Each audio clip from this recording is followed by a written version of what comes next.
morning. Here is the news at 10. First, the highlights. Governor Sanwo-Olu parleys All Progressives Congress stakeholders ahead July 12 local government elections. Senate to hold public hearings on constitutional review from July 4. On the foreign scene, Colombian military confirms kidnap of over 50 soldiers in country's mountainous region. And in sports, Nigeria's Super Falcons set to battle Portugal in pre-WAFCON friendly. Now the details. I am Dele Agadumo. Lagos State Governor Babajide Sanwo-Olu is scheduled to hold a stakeholders parley with the leaders, elected and appointed officials, and all candidates of the All Progressives Congress in the July 12 Lagos State local government elections on Tuesday, 24th June, at the State House Marina at noon. The APC, in a statement signed by its Lagos spokesperson, Sheye Oladejo, says the meeting will serve as the rallying point for mobilization of the party's troops towards the local government elections. According to the statement, Lagos APC acknowledges and appreciates the trust and confidence of Lagosians in the party's progressive philosophy, which explains the continuous, unparalleled and unprecedented growth across all sectors of the state. It expresses confidence that the landmark achievements of the local government councils in education, primary healthcare,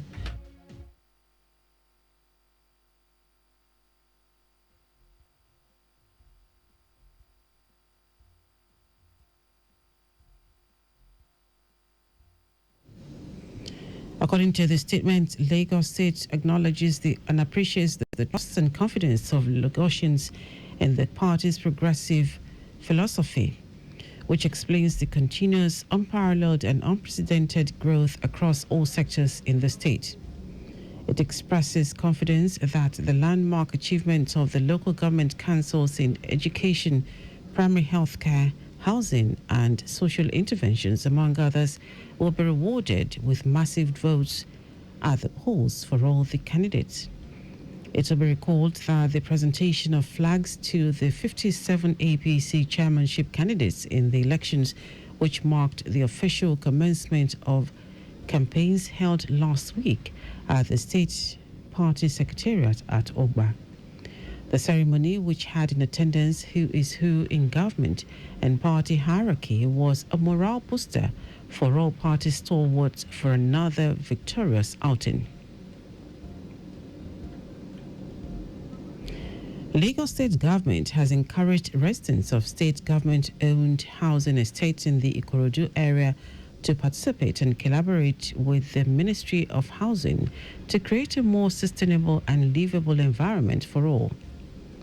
Permanent Secretary, Ministry of Housing, Abdulafiz Toriola, stated this at a forum organized for residents of the state government-owned housing estates in Ikorodu, held at the Ayopura Jubilee Housing Estate. Toriola, who was represented by the Director of Estate Department, Ministry of Housing, Olukemi Fosudo, said the forum was organized to address specific issues including estate maintenance, security, asset development, waste management, and environmental sustainability. The Permanent Secretary, who stressed the importance of residents' participation, expressed gratitude for their contributions, expertise, and commitment, emphasizing the importance of the forum as a platform for collaboration in line with the Themes Plus agenda, which prioritizes inclusivity. Toriola highlighted the importance of residents' feedback and input, emphasizing that it would help such strategies and improve services. He also advised transparency and inclusivity in decision-making, adding that they can forward their feedback on issues to all the ministry's social media handles or forward a letter to the Office of the Permanent Secretary, Ministry of Housing, Alausa Ikeja. To boost education standards across Lagos State, the Office of Education Quality Assurance, OEQA, has hosted the second quarterly meeting of the Collaborative Technical Committee. The meeting brought together directors, subject matter experts, and representatives from over 25 key ministries, departments, and agencies, MDAs, such as Lagos State Safety Commission, Lagos State Material Testing Laboratory, Fire Service, Domestic and Sexual Violence Agency, the SVA, Lagos State Neighborhood Safety Agency, LASEMA, and LOMA, among others, to evaluate the progress of their ongoing intervention activities in schools and chart a course for further engagement. Themed Strengthening Multi-Agency Collaboration for Improved Educational Outcomes in Lagos State, the session reinforced the state's commitment to an integrated whole-of-government approach to educational development. The coordinating director, OEQA, Remy Abdul, in his remarks, emphasized that no single agency can resolve the multifaceted issues confronting the state education system.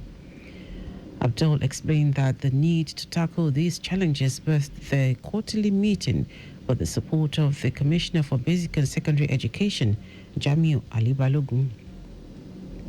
He described the forum as a vital strategy for ensuring that policies are not only designed but also effectively implemented through coordinated action across agencies.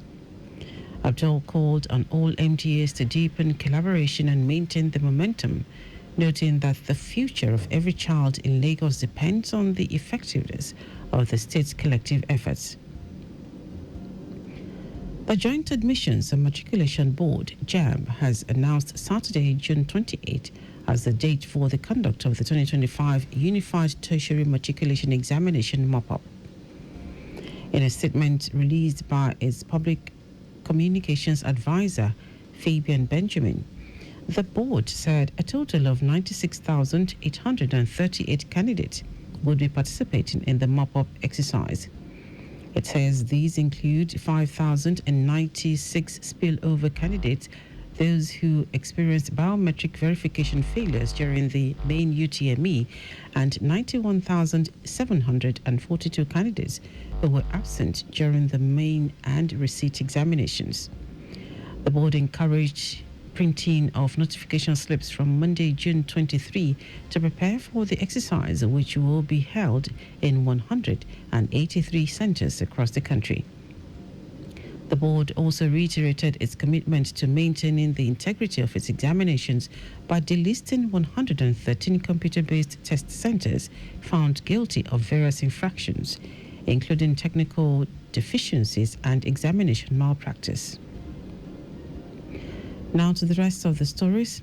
The Senate Committee on the Review of the 1999 Constitution has announced plans to organize comprehensive two-day zonal public hearings in the 6 geopolitical zones.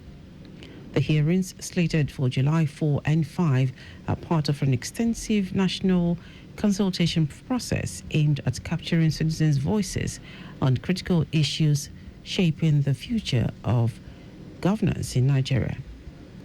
The committee, chaired by the Deputy President of the Senate, Barau Jibrin, said the public hearings would help simultaneously in Lagos for Southwest, Enugu for Southeast, Ikotabane South-South, Jos North Central, Maiduguri for Northeast, and Kano representing Northwest.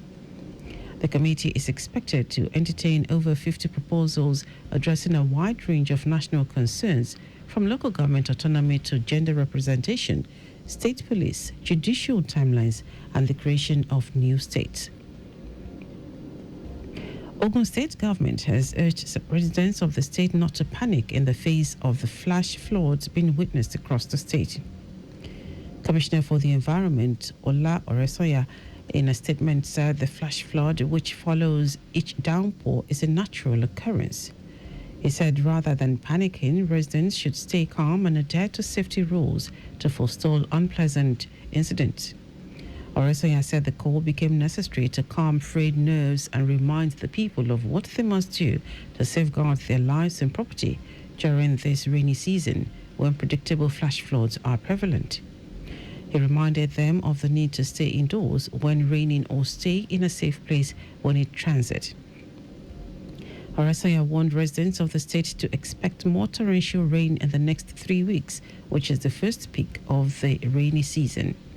He also urged them to contact the State Emergency Management Agency and the Flood Emergency Management Response Teams at the nearest local government in case of any emergency. Oresanya said community development associations all across the state had been put on red alert to mobilize as first responders for flood emergency management within their communities. The federal government has pledged full support to a $400 million foreign direct investment FDI plan to build Africa's largest rare earth and critical minerals plant in Nasarawa State, potentially creating over 10,000 jobs nationwide. Minister of Solid Minerals Development, Dele Agadumo, lauded the project funders for keying into the value addition campaign of President Bola Tinubu's administration and confirming that mineral processing is the strategy to take the jobless from the streets. Noting that this represents a significant milestone in efforts to spur investor confidence in the mining sector, Agadumo said the establishment of the plant would promote skills transfer and boost the contributions of the solid minerals sector to the economy. Agadumo applauded the company for its strategic foresight and patriotic investment in rare earth metals plant, aligning its operations with the federal government's drive for in-country processing and beneficiation of minerals. And now to foreign news. Colombia's military says 57 soldiers have been kidnapped by civilians in the country's southwestern Mickey Canyon area. It says 31 soldiers were seized on Saturday while the rest were abducted on Sunday by a group of more than 200 people. The military says the civilians are acting under pressure from dissidents of the FARC rebel group, which agreed a peace deal with the government in 2016.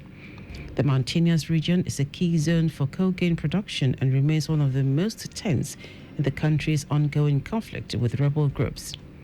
The Mickey Canyon is used for transporting cocaine to Pacific ports, and drugs are then illegally shipped to other countries.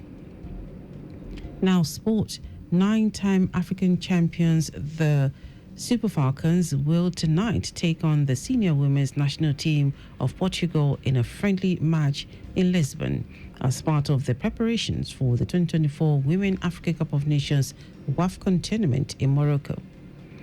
The 2024 WAFCON tournament will be played from July 5 to 26 in the North African country. The Falcons contingent flew out of the federal capital, Abuja, to Casablanca, Morocco, on Sunday morning and then traveled to Lisbon. Tonight's encounter will take place at the Estadio José Gomes in the Amadora precinct of Lisbon and will commence at 7 p.m. Nigeria time. It is the second friendly the team will be involved in, having beaten Cameroon 2-0 in Abeokuta earlier this month. After today's friendly, Nigeria will also face Ghana's Black Queens in another friendly match in Morocco on Sunday, June 29, days before the kickoff of the continental finals. The Falcons will tackle Tunisia, Botswana, and Algeria in Group B of the competition with the Labi Zoli Stadium in Casablanca as the venue. And that is the news at 10. Just before we go, ensure you make use of your seatbelt while driving. You can follow us and like all our various social media platforms: X at Traffic Radio 961, Facebook Lagos Traffic Radio 96.1 FM, Instagram Lagos Traffic Radio 961. Subscribe and watch news and programs live on YouTube at Traffic Radio 961. Visit our website www.trafficradio961.ng. You can also listen to Lagos Traffic Radio 96.1 FM live on My Lagos app for timely updates. Did you know that under the Sanwo-Olu administration, 18,000 teachers were trained under EcoExcel? You can get more details on the Lagos State Government website. To end the news, try the highlights of the major stories. Lagos State Governor Babajide Sanwo-Olu is scheduled to hold stakeholders parley with the leaders, elected and appointed officials, and all candidates of the All Progressives Congress in the July 12 Lagos State local government elections on Tuesday, 24th June, at the State House, Marina at noon. The Senate Committee on the Review of the 1999 Constitution has announced plans to organize comprehensive two-day zonal public hearings in the 6 geopolitical zones. We also told you that Colombia's military says 57 soldiers have been kidnapped by civilians in the country's southwestern Bikay Canyon area. And in sport, 9-time African champions, the Super Falcons, will tonight take on the senior women's national team of Portugal in a friendly match in Lisbon as part of the preparations for the 2024 Women Africa Cup of Nations WAFCON tournament in Morocco.